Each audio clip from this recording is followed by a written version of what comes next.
কারণ আমাদের মনে হচ্ছিল না যে 5ই আগস্ট পতন হবে। আমাদের মনে হচ্ছিল যে আরও হয়তো দীর্ঘ সময় আমাদের লড়াই করতে হতে পারে। ইভেন সব ধরনের সম্ভাবনাই ছিল, এটা একটা গৃহযুদ্ধের দিকে যাওয়ার পরিস্থিতিও ছিল ওই সময়টাতে। তো পরবর্তীতে যখন এরপরও স্যারের সাথে আমার কমিউনিকেশন, স্যারের টিমের সাথে কমিউনিকেশন চলছিল।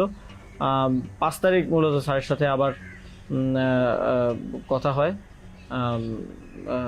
মহিন চৌধুরীর সাথে রেগুলারই কথা হচ্ছিল, প্রতিদিন 2-3 বার কলে কথা বলছিলাম।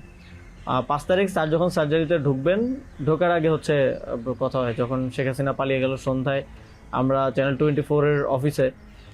তখন আমি স্যারের সাথে কথা বলতে চাই যে এখন তো পতন হয়ে গেছে, এখন একটা ডিসিশনে আসতে হবে। তো তখন মহিন ভাই স্যারের সাথে আমাদেরকে কলে যুক্ত করেন। তো চ্যানেল 24 অফিসেই নাহিদ ভাই আর আমি আমার ফোন থেকে লাউডস্পিকারে স্যারের সাথে কথা বলি। তো স্যারকে আমরা বলি যে স্যার এখন একটা ডিসিশন আসতে হবে, আর স্যারও সার্জারিতে চলে যাচ্ছিলেন তারপরে ডিসিশন দেওয়াটা। তো স্যার এক ধরনের তখন মনসম্মতি দিলেন যে আমি আসব।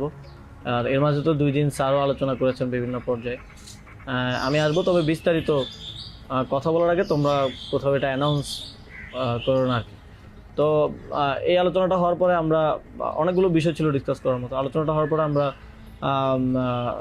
চ্যানেল 24-এর অফিসে প্রেস ব্রিফিংটা করি সেদিন রাতে, এবং সরকারের রূপরেখাটা কী হবে সেখানে ঘোষণা করি, একটা অন্তর্বর্তীকালীন জাতীয় সরকার ঘোষণার কথা বলি।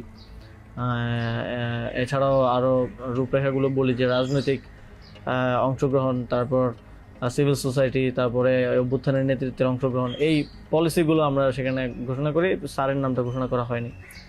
সেদিন রাতে স্যারের সাথে আবার চূড়ান্ত কথা হয়।